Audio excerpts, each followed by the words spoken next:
2 நாள் காய்ச்சலுக்கு அப்புறம் இன்னைக்கான போய் வாய் நல்லா உரப்பா சாப்பிடலான்னு பார்த்தா இன்னைக்கு இந்த மழை வேற வந்து எல்லாத்தையும் கெடுத்துச்சு. இப்போ ஏதாவது உரப்பா சாப்பிடணும்னு ஆசையா இருக்கு. சரி அம்மா கிட்ட கேட்போம். அம்மா ஏதாவது சூடா செஞ்சு தரீங்களா?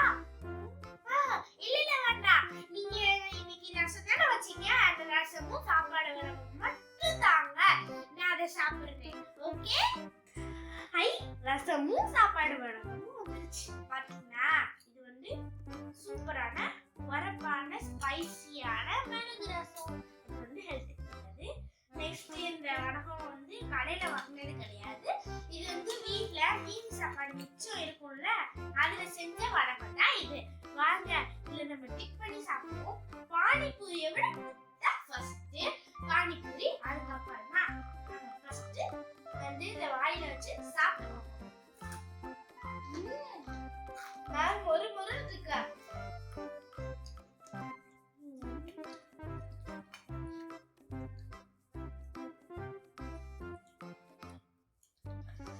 இப்ப வந்து இதை போட்டு இது பண்ணுவோமா?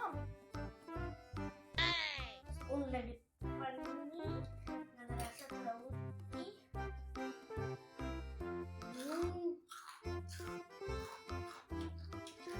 ஏதோ சொர்க்கத்துக்கே போன மாதிரி இருக்கு.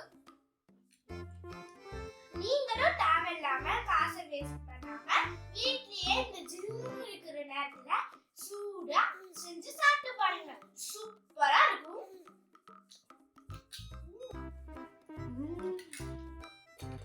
வடகத்தை போட்டுருவோம். ரசத்தோட சேர்த்து எடுத்து வேற லெவல் டேஸ்ட்ங்க. நீங்களே செஞ்சு ட்ரை பண்ணுங்க.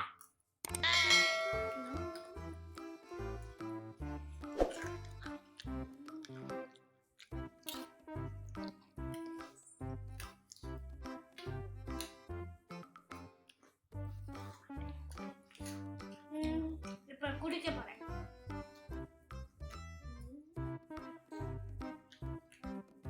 நிறைய குடிச்சா நல்லா இருக்காது.